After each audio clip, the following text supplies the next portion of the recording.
Aleluia. Glória a Deus, queridos. Boa noite a todos, Pai e Justiça. Sejam bem-vindos todos vocês. Amém. Essa noite seja uma noite de acréscimo de Deus na sua vida. Amém. Talvez na sua vida tenha sido acrescentado muitas coisas, muitas dúvidas, muitas incredulidades, muitos medos, temores, muitas situações que você já não aguenta e não suporta mais. Mas eu creio que Deus tem uma palavra nessa noite para ti. Eu geralmente não sou uma pessoa de devocional. Sempre quando há uma direção de Deus, sempre vem uma palavra muito forte, porque eu creio que a igreja hoje ela precisa de palavra que sacuda, que possa mexer e a pessoa despertar. Porque às vezes o medo é um sono. Os traumas é um sono, as limitações é um sono, e você está mergulhado naquele sono que muitas vezes se torna um pesadelo, ou não é? E às vezes você precisa desse sacudir para você despertar e poder contemplar e ver que existem soluções para os problemas e adversidades. Amém? Então diga a pessoa ao seu lado, Deus tem uma palavra para você. E que não seja isso mantra, que não seja aquilo, repita isso, fale isso, não. Mas que seja realmente da parte de Deus sobre a sua vida, uma palavra para edificar. Ok? Bom, essa mensagem vai ser gravada porque ela vai fazer parte de uma das edições adiante, que outras pessoas irão poder ter, contemplar e estudar e mergulhar. Então, a todos que vão ouvir e vão mergulhar nessa palavra adiante, sejam bem-vindos a esse momento de mergulhar da palavra. E eu quero começar essa noite em um texto muito tremendo, muito, como que se diz, propício para esse tempo da restauração de todas as coisas. Quando a igreja que tem entendimento de reino, a igreja que tem fundamentos apostólicos e proféticos, quando essa igreja que ela está sendo levantada com estruturas e bases sólidas, ela começa a se deparar com alguns textos da Bíblia, e essa igreja ela começa a ter sede, ela começa a querer conhecer mais, ela começa a querer cavar mais para saber o que tem ali naquele entendimento, naquela revelação. Já por outro lado, a igreja conhecida como Vashti, que igreja é essa? Quando você vê que ali Esther, juntamente com Vashti, estão diante de um propósito, Vashti, ela decide escrever a própria história dela, escrever os próprios sonhos, os próprios projetos pessoais dela, enquanto Esther se lança num propósito maior, que era o propósito do povo judeu naquele momento, ao qual Deus havia dado a eles. Então, a igreja conhecida como Vashti, ela olha esse versículo e talvez não consiga cavar profundamente o que ele quer dizer. Mas, amados, a Bíblia é um livro, ou o livro que o Senhor nos deixou para que nós possamos ser desatados em todas as áreas da nossa vida.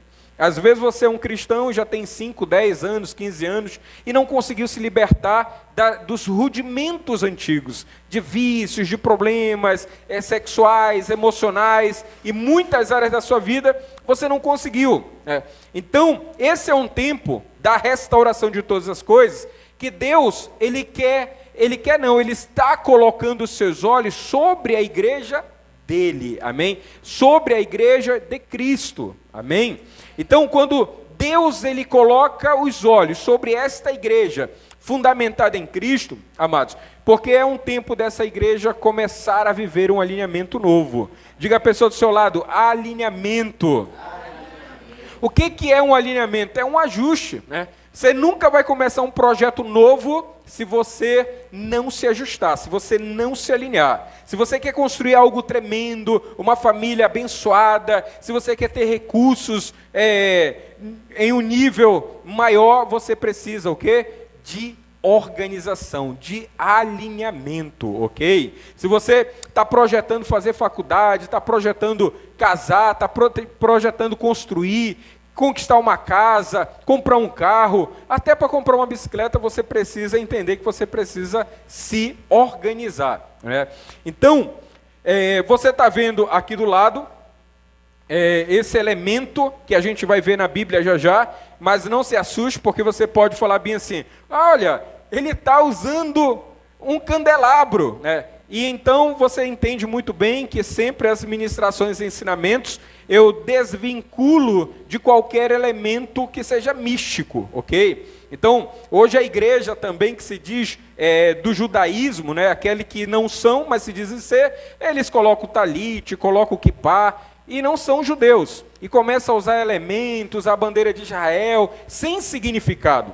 É claro que todos esses elementos, eles sinalizam algo, eles falam algo, e é isso que eu quero, nessa noite, poder compartilhar com vocês, ok? Mas nós iremos começar ali no livro de Hebreus, Hebreus capítulo 8, vamos junto ler, pegue a Bíblia que está na sua mão.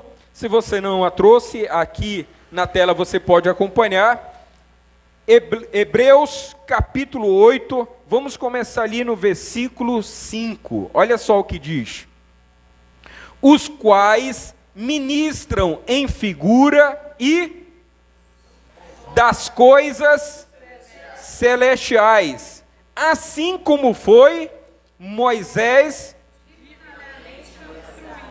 quando estava para construir pois diz ele, vê que faças todas as coisas de acordo com o que foi no monte, né? Então você vê aqui uma direção clara para Moisés. Moisés era o libertador, Moisés era o mediador entre o povo que havia saído do Egito, o povo que estava no deserto, e agora Moisés é levantado para ser o libertador, né? E aí a gente começa a ver esse paralelo, Moisés como libertador, e a gente também vê quem? Jesus como libertador. A pessoa do lado não sabe, então repita para ela, Jesus, ele veio como libertador. Pronto, agora a pessoa já sabe, né? Então a gente está vendo paralelos, e a gente vê essa missão dada a Moisés lá na plataforma antiga, né? Na plataforma dos profetas. E ali Moisés é levantado por Deus para libertar o povo do cativeiro, do Egito, né? Da casa de escravidão. Quando o povo sai do cativeiro, eles entram no deserto. E naquele momento que eles entram no deserto, Moisés está em uma outra posição, ao qual é o quê? Mediador. E isso é interessante, porque também a gente vê Jesus como mediador, amém? Diga a pessoa do seu lado, Jesus é o mediador entre nós e Deus, ok? E aí, amados, você vai vendo lá atrás que Moisés também foi mediador. Quando Deus queria falar algo com o povo, ele dizia para Moisés, suba. E aí Deus falava com Moisés, e Moisés descia e falava para o povo aquilo que Deus queria, né?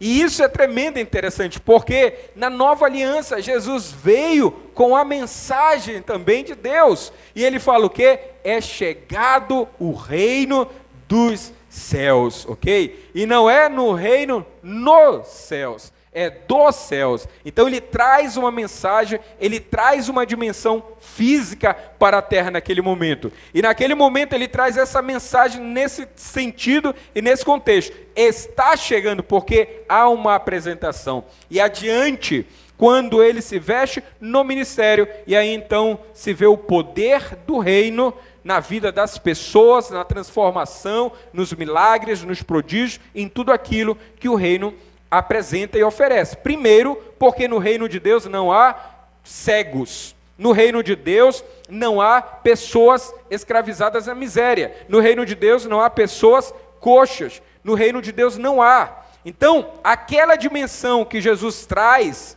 é exatamente a dimensão do reino de Deus. E aí então, dentro disso que eu estou falando, eu abro um parêntese, e eu sempre falo isso, Jesus não te chamou, Jesus não morreu para te inserir numa religião. Jesus não morreu para dizer que você é de uma placa A, de uma placa B, de uma placa C, que o pastor fulano de tal é dono da tua vida, que o pastor fulano de tal manda, entendeu? Não. Uma igreja totalmente dentro do executivo. Uma igreja do executivo é uma igreja que é na estrutura empresarial, onde há líder e liderados. Então, Jesus, amados, ele traz essa mensagem do reino. Jesus, quando chega, não fala assim, ó, você vai para tal lugar, você vai frequentar. Não, ele chama assim, ó, o reino do Pai está próximo, o reino de Deus está próximo. Amém? Diga a pessoa ao seu lado, ouça essa mensagem. Amém, queridos?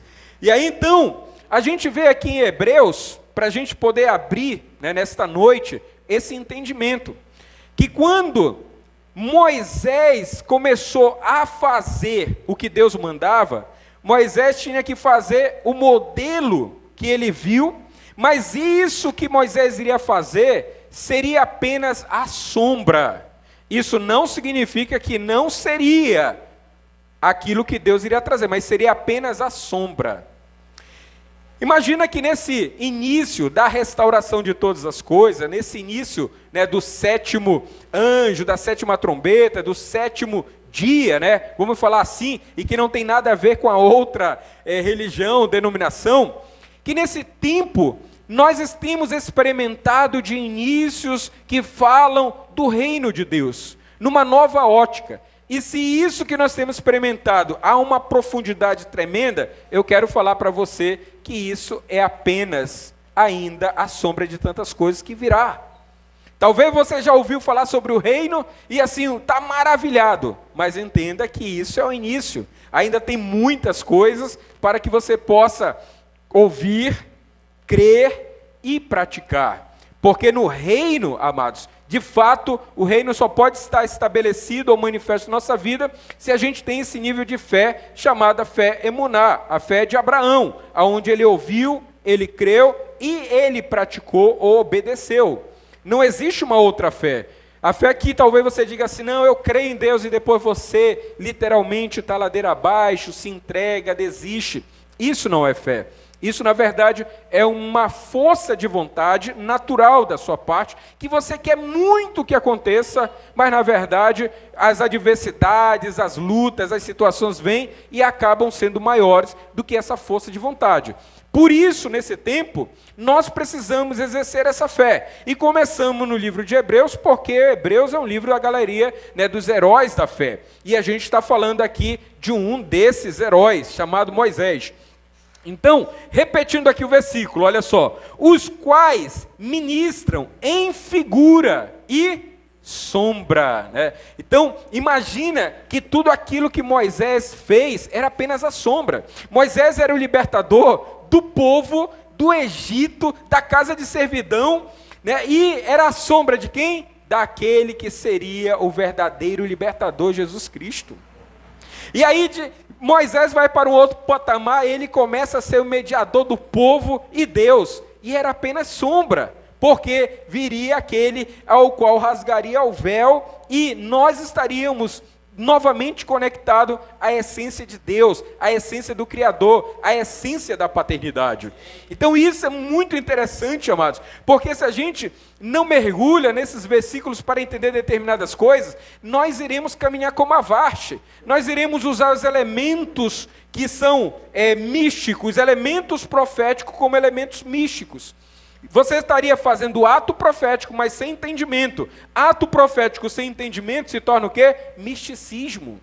Porque não adianta colocar um quipá, não adianta colocar um talite e dizer assim, e dizer que é Israel. Não.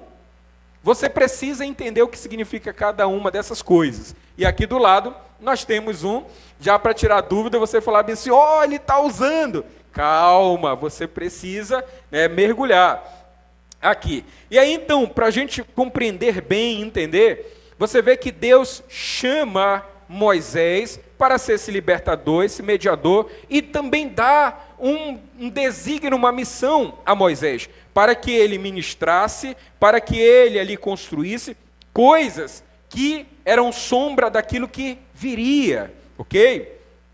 Continuando, assim como foi Moisés divinamente instruído quando estava para construir o tabernáculo, pois diz ele, vê que faças todas as coisas de acordo com o modelo que te foi mostrado no monte. Agora imagina, você crê que família é algo de Deus?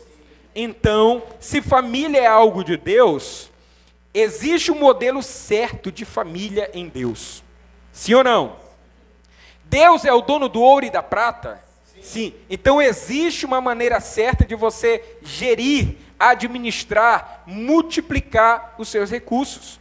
Porque às vezes falta conhecimento, falta entendimento de determinadas coisas. Quantas pessoas, elas entraram em angústia na família, porque elas não foram ensinadas acerca de casamento. Quantos filhos cresceram e se casaram e tomaram decisões erradas porque eles não tinham conhecimento, né? Então, às vezes a gente está na sombra, viu a sombra, e agora a gente tem a oportunidade de viver exatamente o propósito eterno de Deus, mas a gente quer ficar aonde? Na sombra. A gente quer viver na sombra. E a palavra fala que a gente anda como tateando, né? Segurando, será que é aqui? Não, será que é aqui? Já viu?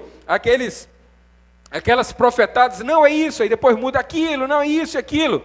Nós não podemos caminhar na sombra, amém? Deus tem um destino certo para você.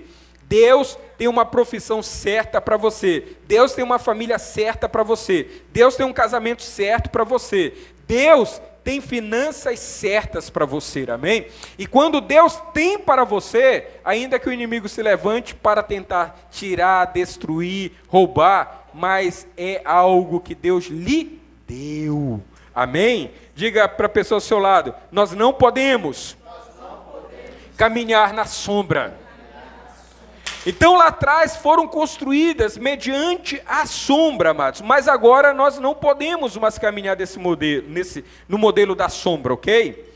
Porque se você caminha na sombra, você vai caminhar tateando, você não vai saber o que é exatamente. Uma hora você quer algo e depois você não quer mais.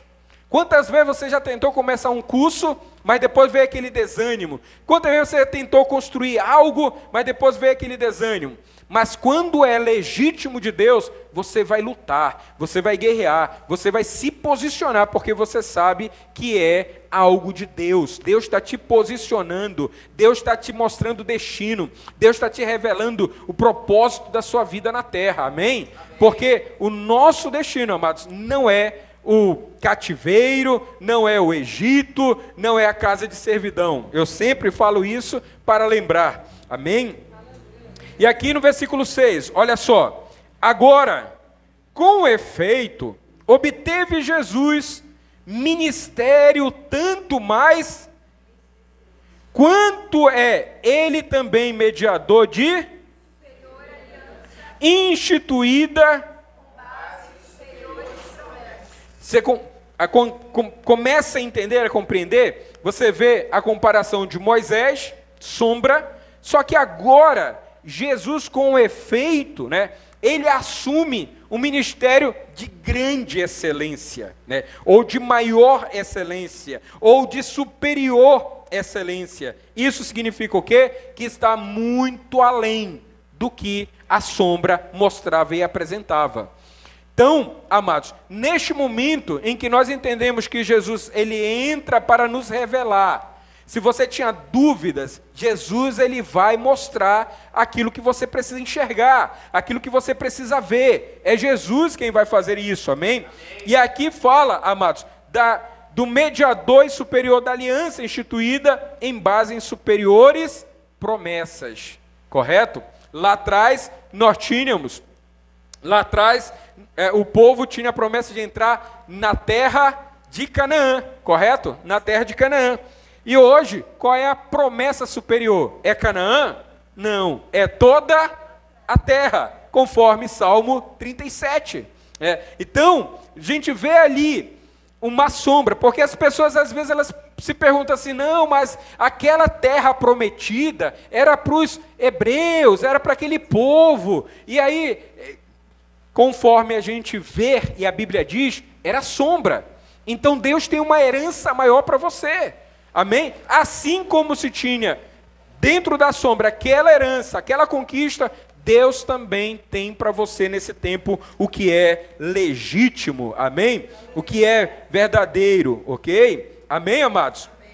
E aqui então a gente entende, para poder fazer essa introdução, começar a compreender que tudo aquilo que Moisés fez é sombra. Para você não ler o Antigo Testamento e se prender lá e achar que tudo aquilo deve ser hoje na sua conformidade. Nós precisamos entender. Se você está debaixo da lei, então cumpre-se a lei sobre você. Mas se você está no entendimento da graça, do entendimento do que Jesus veio trazer acerca do reino, então você vive essa dimensão de compreensão da revelação da palavra. Tá certo? E aí então, o que foi revelado, né? Porque aqui fala que a Moisés seria revelado, seria mostrado e que ele deveria fazer tudo conforme o modelo que ele viu aonde? No monte, amém? Vamos lá agora em Êxodo. Você vai abrir em Êxodo, no Antigo Testamento. Vamos ali no versículo 25, ok? No versículo 25, capítulo 25, Êxodo, capítulo 25 e versículo 1, isso, correto. Vamos lá? Disse o Senhor a Moisés, fala aos filhos de Israel, que me tragam oferta de todo homem cujo coração mover para isso. Dele recebereis a minha oferta. Eu quero fazer aqui, né, que não tem nada a ver com a ministração, mas eu quero fazer uma observação. Esse era o modelo de oferta. E hoje, qual seria? Se naquele momento era direcionado um coração puro, você vê que a oferta de Abel foi um coração puro. Aqui era um coração puro. E hoje, como é isso? Muda, deixa de ser? Não, o coração puro ele permanece. Deus ele sempre vai receber se o teu coração for puro. Por isso a gente sempre ensina, nunca dê uma oferta debaixo de angústia, de pressão, porque o pregador está aqui falando que você vai para o inferno se você não for ofertar. Aqui, aliás, quero corrigir, aqui não, porque aqui não se ensina dessa maneira. Que às vezes a gente fala nessa pontuação, os pastores, não, aqui não. Aqui nós buscamos estabelecer a cultura do reino. Mas quando você ouve por aí pastores falando isso e aquilo, o seu coração que tem que estar puro. Porque muito mais do que qualquer pessoa aqui, vê se você vem na frente, vê quanto tu coloca aqui, isso é insignificante, porque é Deus quem vê o nosso coração, ok? Só uma observação dentro disso. Aí você vê o quê? Que Deus manda Moisés o quê? Falar ao povo para que tragam ofertas, olha só. Deles recebereis a minha oferta. Um coração puro já está designado, a oferta é do Senhor. E isso é tremendo. Porque independente do percorrer dessa oferta, o seu coração é a maior oferta que Deus recebe. Ok? Versículo 3, o que diz? Esta é a oferta Que dele recebereis ouro, prata e bronze. Maravilha. 4. Esopo azul e púrpura. Carmesim, linho fino e pelos de cabra, e pelos de carneiro, tintas vermelhas, e peles finas, e madeira de acácia. Olha só, né? Então há uma oferta no montante, amados, porque há um propósito, né? E é claro que muitas vezes as pessoas começam a usar esse texto aqui, né? Para fazer determinadas coisas, né? Mas enfim, não é o tema da noite. Versículo 6. Azeite, vamos junto aqui? Azeite para a luz, especiarias para o óleo de unção e para o incenso aromático, pedras de ônix e pedra de engates, estola sacerdotal e para o peitoral. Aqui daria uma ministração muito boa, né, acerca de oferta, mas vamos lá. Versículo 8. E me farão um santuário para que eu possa habitar no meio deles. Amados, isso é tremendo. Porque Deus tem o desejo de habitar no meio do povo. Só que, obviamente, aquele povo está num processo. E Deus ele não pode habitar no nosso coração enquanto o nosso coração não for totalmente restaurado. E aqui eu poderia abrir esse adendo que você vê lá atrás, quando Deus habita onde? No Éden, aonde tinha comunhão com a sua criação, o homem, correto? E aí Deus está dando esse privilégio de novamente habitar na terra, no meio do seu povo. Só que ele não poderia habitar nas pessoas ali. As pessoas tinham mentalidade escrava, as pessoas estavam na luta, as pessoas estavam recebendo diretrizes, leis, para aprender, vou usar essa expressão, aprender a ser gente. Então, amados, Deus não podia habitar, mas Deus colocou uma condição: peça deles ofertas, você vai construir um templo, um tabernáculo, e lá nesse tabernáculo eu vou habitar no meio de vocês.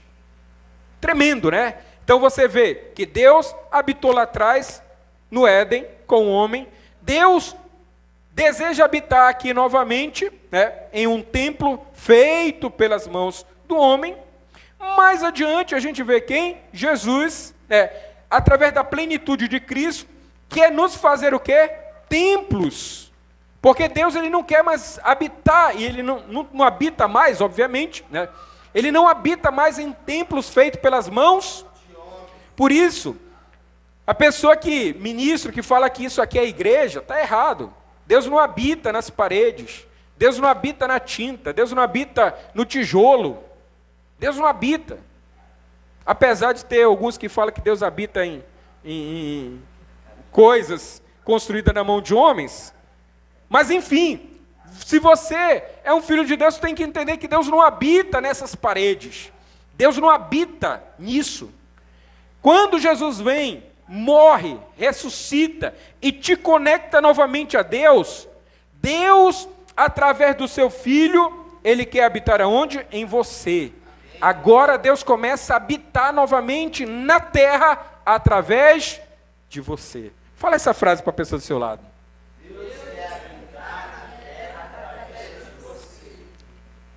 Porque assim era, sim ou não? Lá atrás, em Gênesis, Deus habitava onde? Deus vinha no jardim do Éden, ali no jardim no Éden, e Deus tinha comunhão com seus filhos. E aqui Deus começa, dentro desse modelo, Deus começa a falar assim, levanta esse tabernáculo, esse templo, para me habitar nele, uma sombra. Mas aí a gente vê lá Jesus Cristo mostrando assim, pois aquilo que era sombra, agora é verdadeiro, só que não é parede, é vocês que são templos de Deus. Deus quer habitar na vida de vocês. Você entende? A igreja Varte, ela só compreende uma parte, ela não consegue mergulhar na revelação.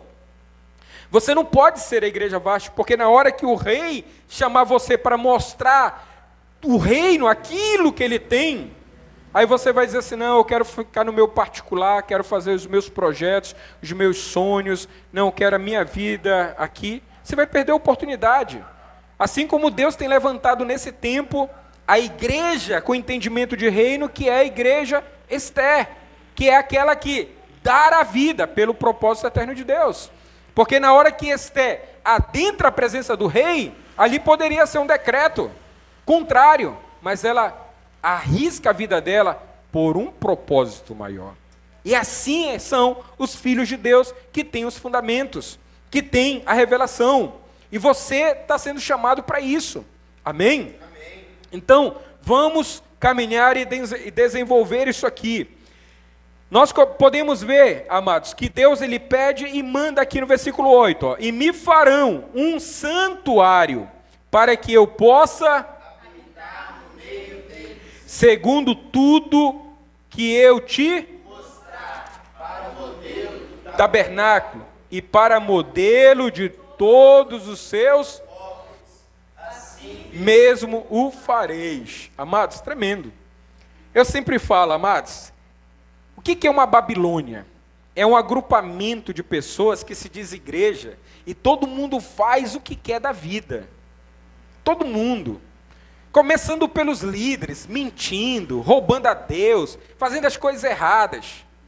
Porque se a gente não tiver modelo, e hoje não é mais discurso, não é vir com uma palavra bonita, as pessoas querem ver o quê? Modelo. Elas querem ver ministros sendo modelo, pregar e viver. O próprio Jesus, quando chega ali, amados, ele confronta aquela turma que gostava de pregar, mas não gostava de viver a palavra. Então hoje, não é mais discurso, não é mais uma mensagem linda, uma retórica linda, um contexto teológico lindo. É uma questão de vida, é uma questão de mentalidade, é uma questão de cultura. É isso que a terra precisa ver, é isso que a terra precisa ser impactada, quando as pessoas olharem assim, uau, realmente o que ele pregou faz sentido, o que ele pregou é certo, e se é certo, é o que vai impactar a minha vida, é o que vai mudar a minha vida. Eu estou cansado de religião, estou cansado de ir para lugares que realmente as pessoas estão vivendo como uma Babilônia, Então, amados, você vai vendo aqui, que Deus, ele tem um interesse, e ele dá o modelo, ele dá o tamanho, as medidas de tudo, a cor de tudo. E eu pergunto, se a gente quer, se nós que falamos que somos de Deus, nós queremos algo na nossa vida, será que Deus não tem esse modelo para nós? Em vez de você decidir por essa cuca, por essa mente, talvez uma mente que já foi mexida, é uma terra mexida, com tantas coisas, tu vai fazer o quê? Eu sempre lembro que na nossa conquista, a nossa primeira casa, a pessoa que construiu não era profissional, e a gente não tinha um modelo de casa. Se você não tem um modelo daquilo que você quer, e você entrega na mão de uma pessoa que não tem experiência, que não sabe o que diz, que não sabe o que fala, que não sabe de vida própria, essa pessoa vai construir aquilo que talvez seria um sonho seu, todo torto. E foi o que aconteceu com a nossa primeira casa, quando foi construída. É ou não é? Então, isso aqui nos ensina que Deus tem um modelo certo de casamento, de família, de educação, de vida acadêmica, de vida profissional. Nossa vida espiritual tem um padrão, porque a gente não pode achar, entendeu, que é só uma maneira, existe um padrão. Deus está falando aqui que existe uma maneira, e Ele deu isso para que Moisés pudesse construir, e construindo, sendo o quê? Uma sombra. Se na sombra Deus pediu tanto zelo, amados, imagina agora nesse tempo. Eu sempre falo, se no sistema religioso eu tinha tanto zelo com as coisas, cuidava das coisas com tanto zelo, avalie agora, conhecendo, entendeu, o Rei dos Reis, conhecendo o Senhor desse reino, conhecendo esta palavra, essa revelação. Você acha que eu não teria zelo com as coisas de Deus? Não teria amor? Quando eu vou ministrar uma palavra, para mim é algo tão intenso, é algo tão tremendo, poderoso, porque eu sei que não é um trabalho, não é eu abrir um negócio aqui e passar para a igreja, não é eu, entendeu? Não, existe um zelo, e se existe zelo é porque existe temor, e isso é importante, esse é o padrão. Quantas pessoas chegam, vão lá na internet, mexem um negocinho e dão aquilo, pão muito adormecido, um pão velho, e nós precisamos entender que Deus sempre está renovando a sua palavra, amém? E nessa noite está renovando a sua vida nesta palavra. Entender que Deus está construindo coisas na sua vida, e que se você já cansou de construir dentro da tua ótica, dentro da tua maneira, dentro da força do teu braço, dentro do teu entendimento, dentro das maneiras que você já tentou de várias formas, e você já sabe que já quebrou a cara, eu quero dizer que esse pode ser um tempo novo na sua vida, e que Deus quer assumir a frente disso, e poder construir da maneira que Ele tem desenhado, da maneira que está lá já está pronto isso, já está pronto, amém? Amém? Aleluia. Então você vê que existe uma ordem explícita, Deus dá esse privilégio, Ele quer habitar na terra, mas Ele não pode habitar no ser humano ali naquele momento, então Ele designa que ofertas de coração puro se levante um templo para aquele momento, tá? Porque tem hoje que prega até hoje, né? Amados, traz uma oferta para pintar a igreja. Só se for para jogar o balde de tinta na cara da pessoa. É ou não é? Porque a igreja, amado, não se pinta. Se pinta a igreja? É ou não é? Então a gente vai pegar vocês e vai pintar. É ou não é? A igreja não se pinta, amados, porque a igreja somos nós. Só que a linguagem hoje é muito errada. Vamos fazer uma cota para levantar, entendeu? O muro da igreja, a parede da igreja, o altar da igreja. Que isso?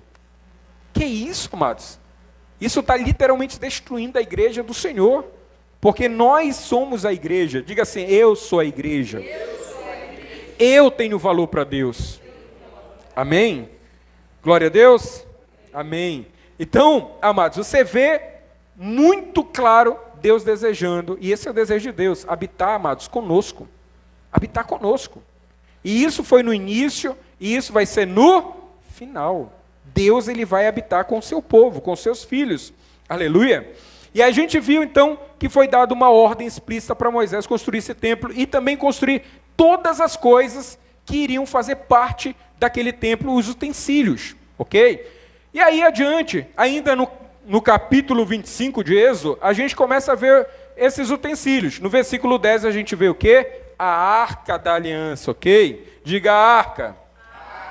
No versículo 17 a gente vê o quê? O propiciatório, amém? No versículo 23 nós vamos ver o quê? A mesa. No versículo 31 nós vamos ver o quê? O candelabro. No versículo, amados, 40, aliás, no 26, as cortinas do tabernáculo. Mas eu quero ficar no versículo 31 do capítulo 25. Volte, e aí vamos ali em Êxodo, no capítulo 25, versículo 31. E aí, candelabro, amados. Aí você olha para cá agora. Isso aqui você talvez já viu, você já foi em alguns lugares que já viu isso aqui, e isso aqui tem um significado tremendo e poderoso, ok? Nós conhecemos de uma maneira mais fácil como candelabro, tá certo? Mas também o nome dele em hebraico é menorá, ou menorá, isso, com H no final. Também é conhecido como, lá em Apocalipse você vai ver como castiçal. Eu acho que na igreja lá é conhecido como castiçal, né? E aí eu prefiro usar e eu vou trabalhar com esse nome, tá bom? Vou trabalhar com candelabro, tá certo? Mas ele é conhecido também como menorá, é conhecido também como castiçal. Na Apocalipse, tá? Como castiçal, ok? E aí então, um dos elementos que fariam parte dos utensílios internos do templo seria isso aqui. Que hoje, assim como a arca, você vê em determinados locais, né? Aquela arca, e aí as pessoas tocam na arca, toca nisso. É isso que eu falo. Se você não tiver o entendimento da revelação, você vai estar olhando, vendo, cultuando até mesmo isso aqui na conformidade da lei. Se você não crescer no entendimento, se você não crescer na revelação, se você não crescer no entendimento, muitos pastores vão te enganar. Vão dizer assim, irmão, traga uma oferta, toca aqui no candelabro, e o candelabro vai sair luz sobre a tua vida. Como o pessoal vende água, sal, vassoura ungida, enfim, a lista é grande, né? Estão até vendendo a tua vida. Se você, nesse tempo de política, tem pastores que vendem a vida das ovelhinhas, tá? Então, cuidado. Mas não é o assunto de hoje, né? Então, vamos lá. Esse é um dos elementos que Deus mandou Moisés fazer. Então, há um significado. E o significado disso aqui não é idolatria, não é a gente ter como um ponto, agora isso e aquilo, né? Não. Então, vamos ler. Versículo 31 do capítulo 25. Diz o seguinte: farás também de ouro se fará esse candelabro pedestal. Só um minuto. Ouro puro e batido significa que o ouro, amado, isso aqui não é ouro, tá? O pessoal, de repente, alguém vê lá assim, ele tem um negócio de ouro, eu vou já bater naquela porta, tá? Não vem em nome de Jesus. Isso aqui não é ouro, tá bom? É tinta, tá? Para não atiçar aí a natureza adâmica, de repente eu vou ali visitar aquele ministério, tá bom? Ó, isso aqui é tinta pura, tá bom? E aí então, a Bíblia fala que era de ouro batido, ouro puro. Você sabe que o ouro puro, ele passa por um processo. Ele entra no fogo para que todas as impurezas subam, e aí depois é removido, e aí ele é considerado com ouro puro. Ok? Batido significa que ele levou prensa para tomar um formato, ou ficar maleável para um formato. Ok? E você sabe que nós temos que ter um caráter como ouro refinado. É ou não é? Fala para a pessoa do seu lado, está pronto para apanhar? Aí a pessoa fala, já apanhei tanto meu pai e da minha mãe. É ou não é? Mas é um apanhar diferente, é um disciplinar diferente de Deus. Amém? Queridos, então, nós precisamos entender que esses versículos, ou essa parte que está falando disso, de um material que ele foi purificado, que ele foi trabalhado para ter uma forma. E às vezes a gente não quer ser trabalhado. Às vezes a gente quer Jesus, quer o favor de Jesus, o amor de Jesus, mas a gente não quer ter o nosso caráter transformado. E a igreja está como está, porque tem muita gente mau caráter. Tem mais gente mau caráter, às vezes, dentro do que fora, gente. As pessoas lá fora, elas estão com medo de entrar, de fazer parte. Por quê? Porque aquilo que parece ouro está cheio de impurezas. Mas nós precisamos ser diferentes. Amém? Nós precisamos ter o nosso caráter e pedir do Senhor, Senhor, ajuda-nos nisso. Muda, Senhor Deus. Me dá força. Posso tomar a decisão certa. Aleluia.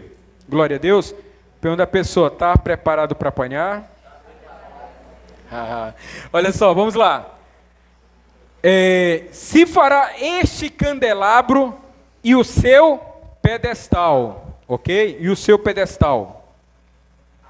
As suas hastes e seus cálices. Devagar, vamos lá.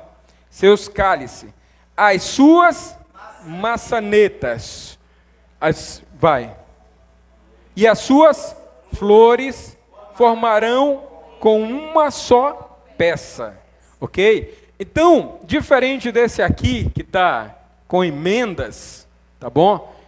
Ele tinha que ter 100 emendas, num formato só. Não poderia ter divisão, tinha que ter um formato só. Ok? E isso é tremendo. Amados, só fazendo uma observação, que o candelabro original, ele vai ter algumas figuras aqui, tá bom? Mais adiante a gente vai trabalhar em relação a isso aí. Vamos continuar? Versículo 32. 6 hastes sairão dos seus lados, 3 de um lado e 3 do outro. Numa haste, haverá 3 cálices, com formato de amêndoas, uma maçaneta e uma flor, e 3 cálices com formato de amêndoas na outra haste, uma maçaneta e uma flor. Assim serão as 6 hastes que saem do candelabro. versículo 34. Mas no candelabro mesmo haverá 4 cálices, com formato de amêndoas, com suas maçanetas e com suas flores. Haverá uma maçaneta sobre 2 hastes que saem dele, e ainda uma maçaneta sobre 2 outras hastes que saem deles, ok? E aí depois a gente vai ver que em cada uma dessas aqui existe uma interrupção, que são as amendoeiras, ok? 1, 2, 3. 1, 2, 3. 1, 2, 3, ok? Versículo 36. E as suas maçanetas e as suas artes serão do mesmo, tudo será uma só obra batida de ouro puro.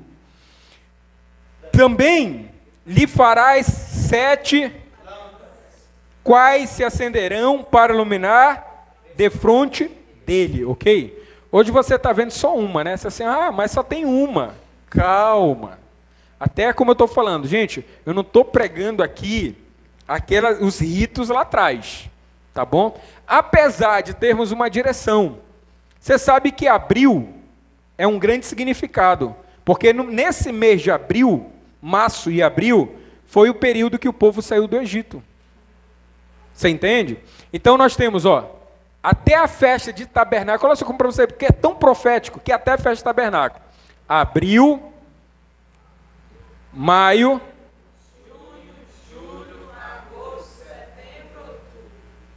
ok? Então, até outubro, a gente vai ter todas as lâmpadas aqui. Cada mês, a gente vai colocar um. Não é ritual. Sabia que ele ia. Não é ritual. Mas eu gosto de instigar a pessoa para entender e conhecer. Ok? Mas você que nunca ouviu sobre esse entendimento, essa explicação, tá bom? É muito importante você saber. É muito. Que não tinha ligaduras, era um único formato, era homogêneo todo o material, não tinha emendas, assim como uma aliança nossa não pode ter emendas, ok? Ouro batido, ouro puro, purificado, batido, compreende? E aí então, amados, nós iremos vendo esse formato aí, tá certo? Então, o que nós vimos? Que Deus fala lá em Hebreus 8, de que tudo aquilo que lá atrás, que Moisés iria fazer, era sombra.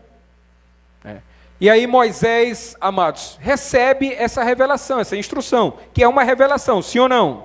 Diga a pessoa do seu lado, é uma revelação. E aí a gente fala bem assim, Moisés foi instruído. Mas para Moisés chegar nesse nível, gente, ele teve que pagar um preço. Se você quer algo de Deus, você precisa pagar um preço, você precisa de uma entrega, de um compromisso, de um nível de oração maior, enfim, algo a mais tu precisa buscar. Se tu quer algo de Deus, tu precisa buscar mais a Deus, amém? E aí a gente volta um pouquinho aqui atrás, para ter essa observação aqui também, lá em Êxodo capítulo 24, versículo 12, capítulo 24, versículo 12, vamos começar no 12 aqui, olha só. Então voltamos, tá? Para a gente entender até esse ponto que Moisés recebe essa revelação, essa direção. Então, antes disso, Moisés teve algo aqui atrás. Falando, 12. Então disse o Senhor a Moisés, sobe a mim, ao monte, e fica lá.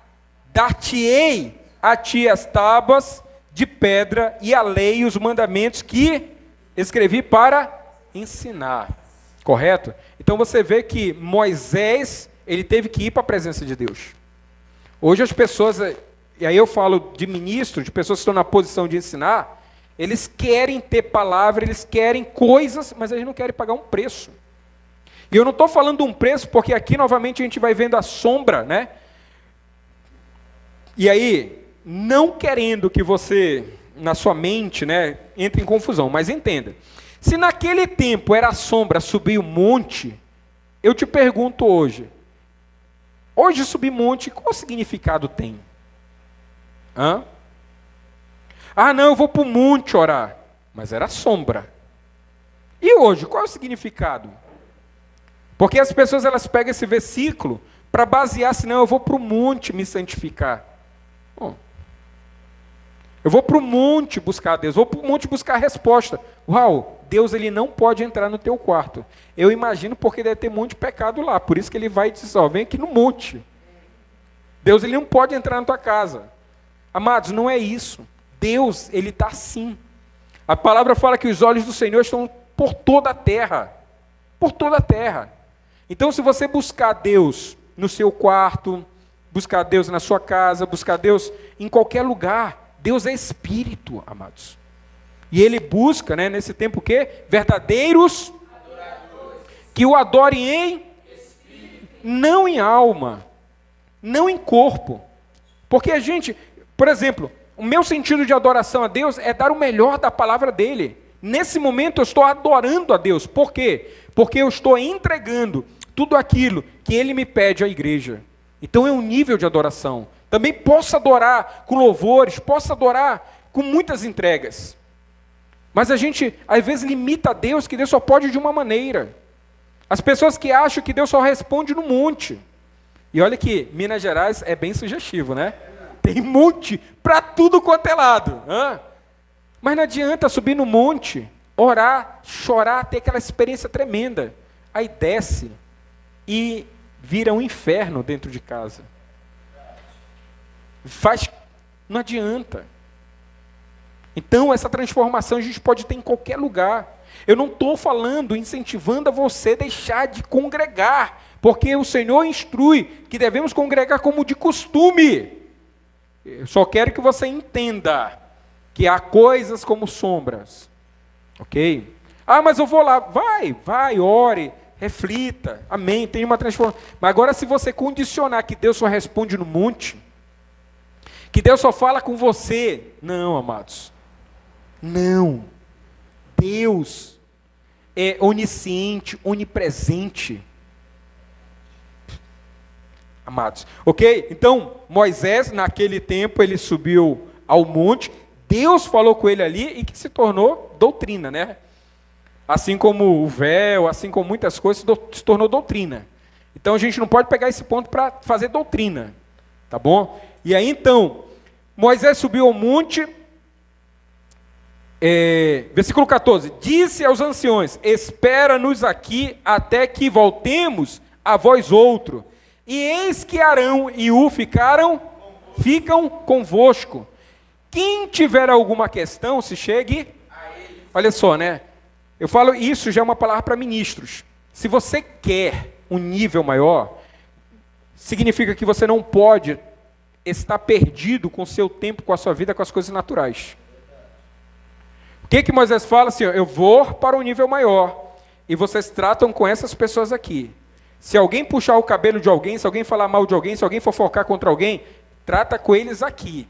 Eu não quero me misturar com a vida adâmica de vocês, com os problemas. Eu quero ouvir a Deus.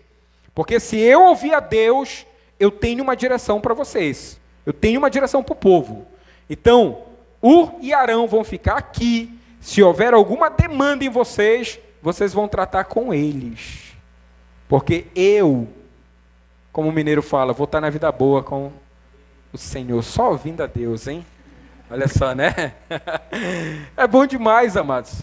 Então, às vezes, você quer ministrar num domingo e você está com um monte de causas, situações dentro de casa, no trabalho. Aí você chega todo atribulado.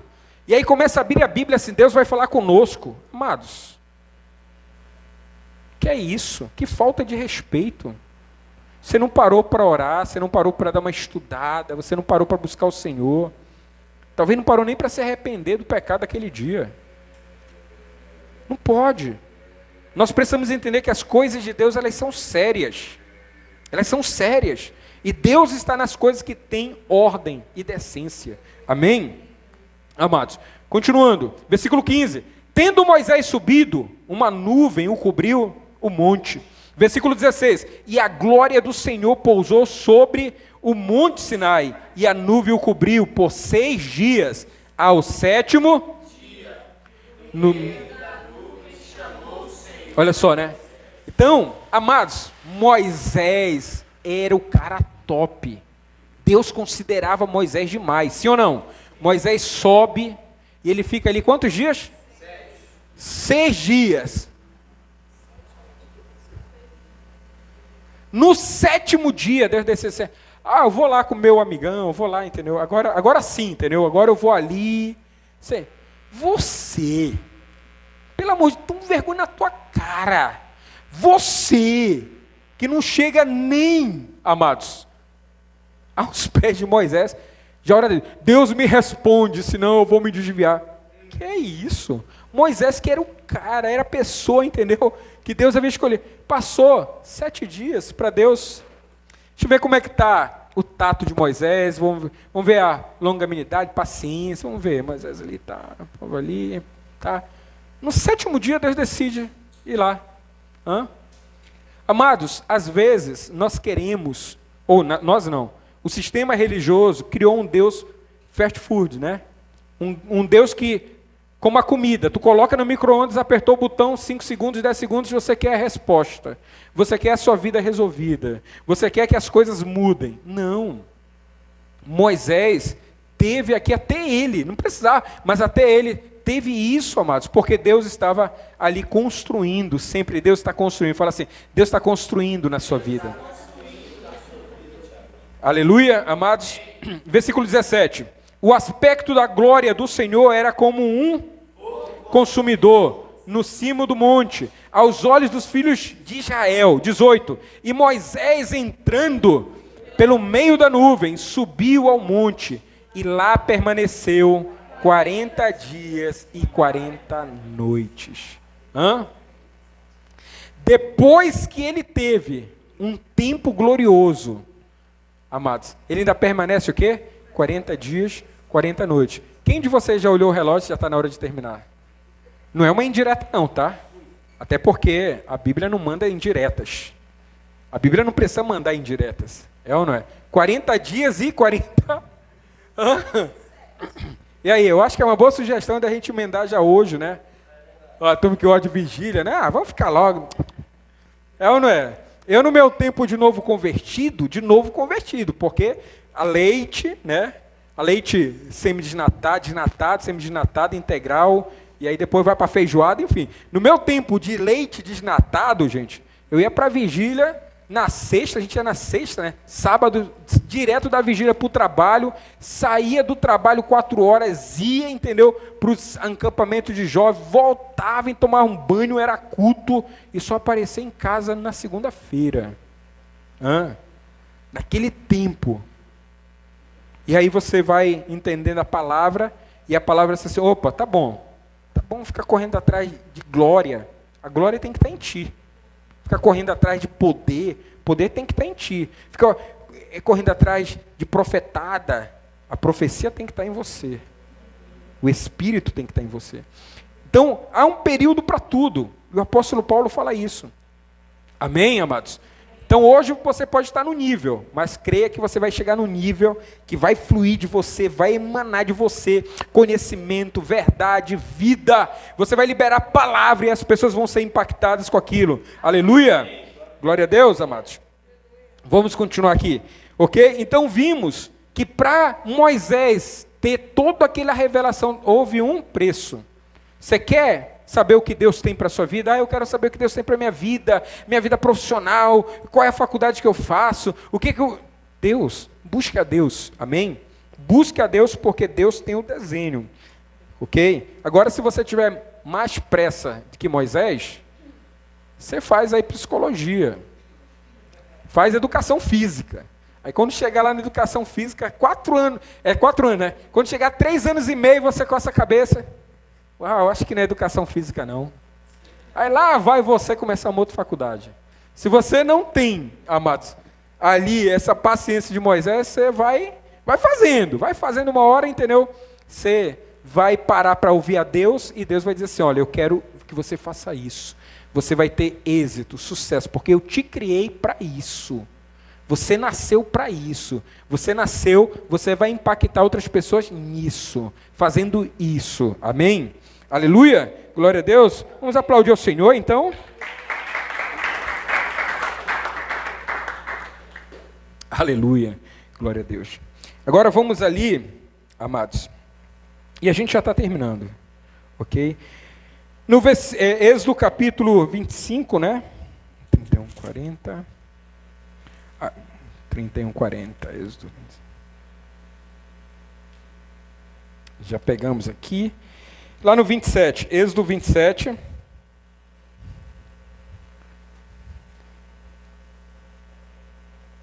Uma das coisas muito importantes do candelabro. Olha só o que diz lá. No capítulo 27, versículo 20. Versículo 20. Diz o seguinte. Então, só que dando uma parada, vocês sabem que esse é um elemento que Deus mandou Moisés fazer. Fazer ali para ficar dentro do templo, ok? E aí, no versículo 20 diz o seguinte: ordenarás aos filhos de Israel que te tragam azeite puro. Ou, em outras versões, extra virgem. Você sabe que o azeite extra virgem ele tem um nível de pureza muito maior. É ou não é? A turma que usa aí sabe bem disso. Né? E a gente sabe que a prensa, né, para tirar esse azeite, ele vai mudando, né? Então, às vezes você pode estar numa prensa, que Deus colocou numa prensa, mas vai sair um azeite, só que Deus ele quer algo de você. As coisas às vezes podem ir apertando, mas creia, se você permanecer em Deus, o azeite puro vai sair da sua vida. Vai sair. E o azeite puro é o mais valorizado. Talvez você está fazendo algo que ninguém valoriza. Talvez você está se esforçando e ninguém vê teu esforço. Talvez você está numa entrega e ninguém está vendo. Mas, ainda que aperte, vai chegar uma hora que o azeite puro, ele vai sair. Amém? Continuando. Azeite puro de oliveira, batido, para o candelabro, para que haja continuamente. Olha só, né? Então, imagina que sempre era levado o quê? O azeite. Por quê? Porque o azeite, amados, era para que a lâmpada ficasse acesa. E nunca poderia apagar. Aqui, ó, versículo 21. Na tenda da congregação, fora do véu, que está diante do Arão e seus filhos a conservarão desde a tarde até perante o Senhor. Estatuto perpétuo será a favor dos filhos pelas gerações. Olha só, pelos filhos de Israel. Tá certo? Nós somos o quê? A Israel espiritual. Ok? Então nós somos a Israel, a igreja dos gentios que somos nós, né? Que os judeus, os israelitas rejeitaram Jesus e Jesus veio para os gentios. Amém? Então nós somos a igreja dos gentios, nós somos, amados, estes. E aí então, se isso é um estatuto perpétuo, né, você vai ver que eles continuam fazendo lá. E nós?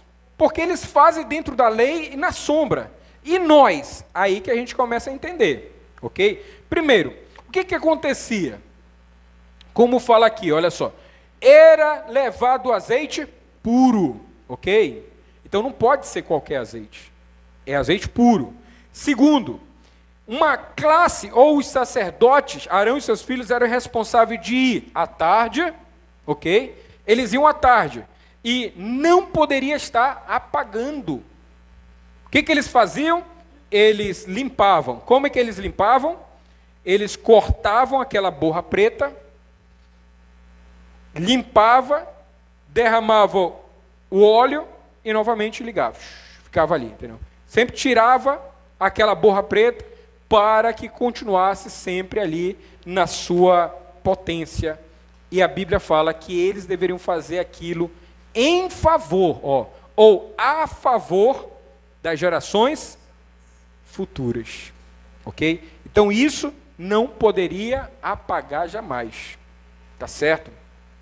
Hoje, nós sabemos que a lâmpada, ela representa o quê? A palavra. Entendeu?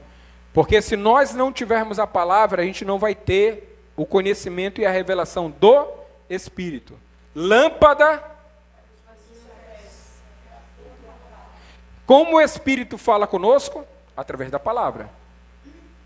Porque você pode achar assim, ah não, um profeta veio e falou. Falou o quê? Está na Bíblia? Se não está na Bíblia, foi profetada. Por isso que a Bíblia diz, lâmpada para os meus pés é a tua palavra.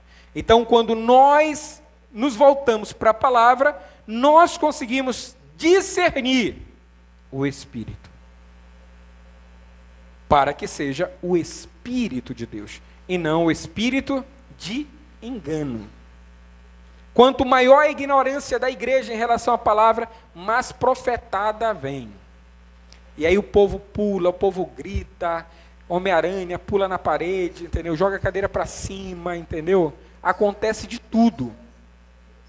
Mas aí o que acontece o quê? Nós precisamos, amados, opa, está na palavra? Então sim, eu creio, Senhor, porque a tua palavra diz. Amém? Então uma das coisas que agora, porque nós não vivemos em sombra, nós precisamos o quê? Atentar à palavra. Ok? Nós não podemos deixar de ler, porque se a gente deixa de ler, amados, o que acontece? Se a lâmpada para os nossos pés, significa que a palavra de Deus vai nos...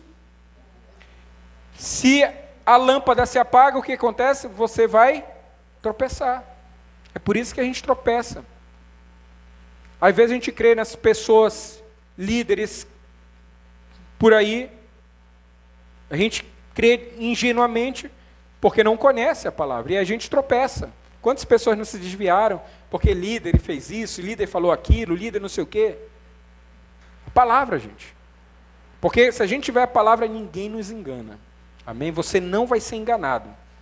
Amém? Não vai ser um negócio emocional, não. Vai ser ali, ó, o espírito ardendo. É isso mesmo, Senhor. Eu creio. É dessa forma que eu preciso viver e ter essa fé. Amém? Amém?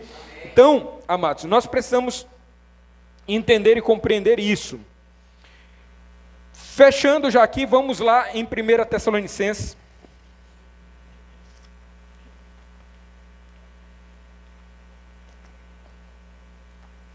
Primeira Tessalonicenses, no capítulo 5, versículo 19, diz o que lá? Não apagueis o Espírito. Ok. Então, se a luz ou a lâmpada também representa o Espírito, o que a palavra diz aqui? Não devemos apagar o Espírito. Uai, né? Como é que a gente apaga o Espírito? E a gente vai vendo aqui, ó. Se a gente começar aqui no versículo 14, volta lá no 14. Vamos começar no 12, para ficar completo o texto? No versículo 12 diz o seguinte: agora vos rogamos, irmãos, que acatais com apreço os que trabalham entre vós e os que vos presidem no Senhor, e que vos admoestam, e que os tenhais com amor máximo em consideração por causa do que realizam, viver em paz com os outros. Número 1, honra. Número 2, cuidado. 3, paz. Amados, quando nós entendemos, nós enquanto ministros, que a igreja é do Senhor, que a gente não pode ficar guerreando com a igreja, porque você vê em alguns lugares líderes guerreando com a igreja, né? Líderes brigando, porque fulano... Amados, como eu falo, está uma Babilônia pura. Então aqui vai mostrando coisas que podem apagar o Espírito Santo. Versículo 13, 14 agora, né? Exortando-vos, irmãos, que...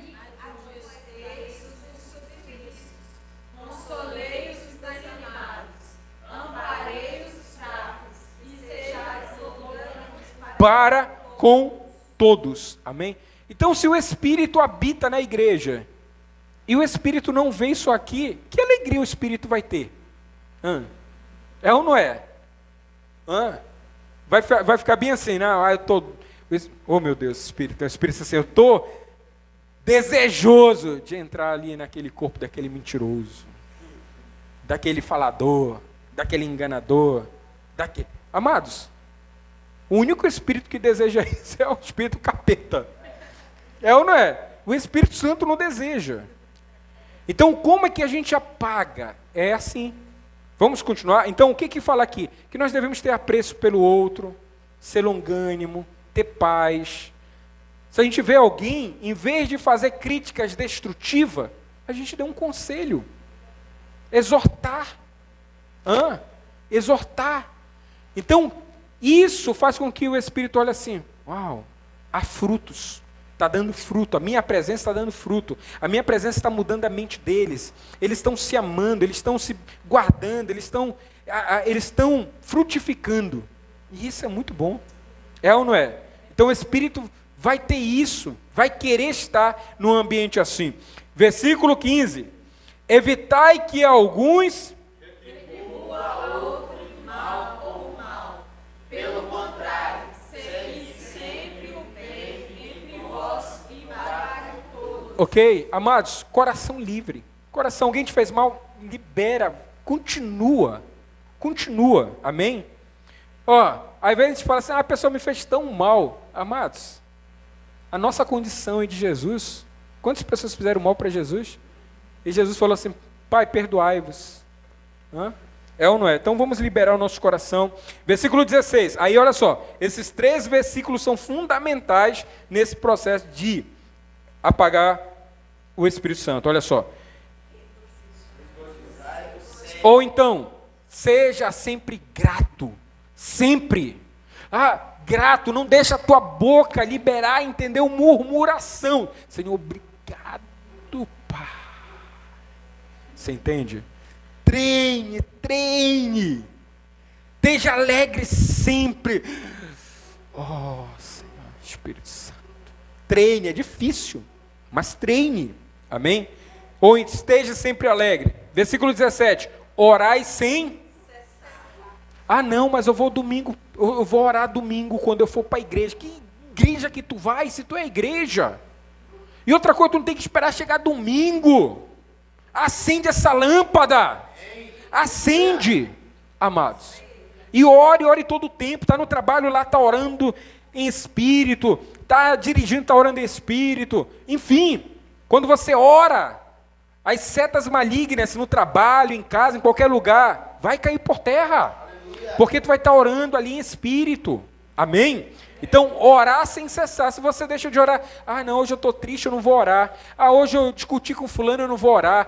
Hoje eu estou mal, eu não vou orar. Que isso? É isso que Satanás quer. É isso que Satanás quer. Ele quer, quer apagar. Porque essa luz aqui, ofusca, amados.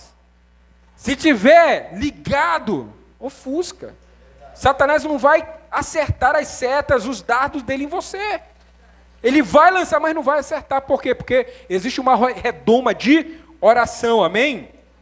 Aleluia. Diga para o irmão do seu lado, a partir de hoje você vai orar. Tome vergonha na cara. Versículo 18. Em tudo dai porque esta é a verdade de Deus em Jesus para convosco. Não apagueis o Espírito Santo, não desprezeis as profecias. 1 Coríntios 3,16. 1 Coríntios 3,16.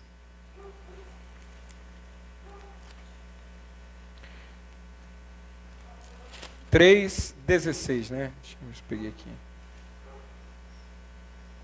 Aqui, Não sabeis que sois santuários de Deus e que o Espírito de Deus habita em vós. Deus queria habitar onde? Lá no tabernáculo, lá no templo, na tenda, sim ou não?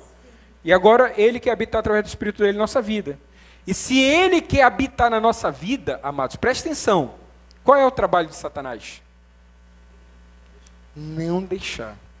Por isso, se Satanás puder ficar manchando você, ele sabe. Vai manchando, porque ele sabe que a vontade de Deus é habitar em você. Agora imagina o Espírito de Deus numa plenitude habitando em você, amados. Lembra aquilo? Eis que o reino está próximo. E aí quando o Espírito na sua plenitude está em você, como que seria? Eis que o reino está em vós. Tudo muda. Haverá uma capacidade. As pessoas que diziam que você era limitado, que você não era ninguém, que você era isso, que você é aquilo, eles vão ver, porque o Espírito Santo vai estar te ajudando, o Espírito Santo vai estar te mostrando, falando como vai ser, como isso, porque ele tem um mapa, ele tem um desenho, ele tem a planilha de tudo que está lá em cima, que Deus tem para você. Amém? Se alguém destruir o templo, então qual é a vontade de Satanás? De destruir. Amados, a gente olha as pessoas no vício, a gente só critica. Mas a gente tem que entender algo. Satanás investe muito na vida daquela pessoa. Porque aquela pessoa tem um potencial tão grande que Satanás quer prender ela ali. Porque se o Espírito de Deus entra na vida daquela pessoa, ela vai se tornar um potencial na mão de Deus tremendo, poderoso. Então o que Satanás faz? Prende, ok? 6,19 agora. 6,19. Olha só. Acaso não sabeis que o vosso corpo é santuário do Espírito Santo, que está em vós, o qual tendes da parte de Deus, e que não sois de vós mesmos, Porque foste comprados por precioso sangue. Entendeu, amados? Então, aquilo que foi feito lá atrás, o candelabro, ele tem um significado. Ele tem um significado. E a gente precisa entender isso, que hoje uma lâmpada, ou a lâmpada, não pode se apagar da nossa vida. Talvez você passou tempos difíceis, desanimado, frio, enfim, situações. E você tem caminhado com dúvida, enfim. Mas hoje é um dia de você entender assim, eu quero poder acender essa lâmpada. Eu quero, porque eu sei que eu tenho um valor, um preço. Lembra, o ouro purificado. As pessoas olham para você e não veem talvez o valor que Deus vê. Mas porque Deus ele quer trabalhar na tua vida, purificar. O ouro batido. Por mais que você tenha que levado muitas situações investidas, mas tem um formato, e Deus vai fazer você chegar a esse formato. De alguém que dá alegria. De alguém que realmente Deus olha e diz assim, essa pessoa entendeu o que eu quero fazer para a vida dela. Na vida dela. Amém? Então, amados, na quarta-feira, que dia é do mês? Dia 17.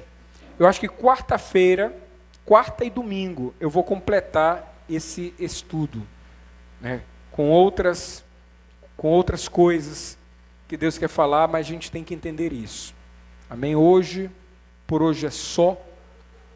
Que Deus possa abençoar grandemente sua vida. Adiante.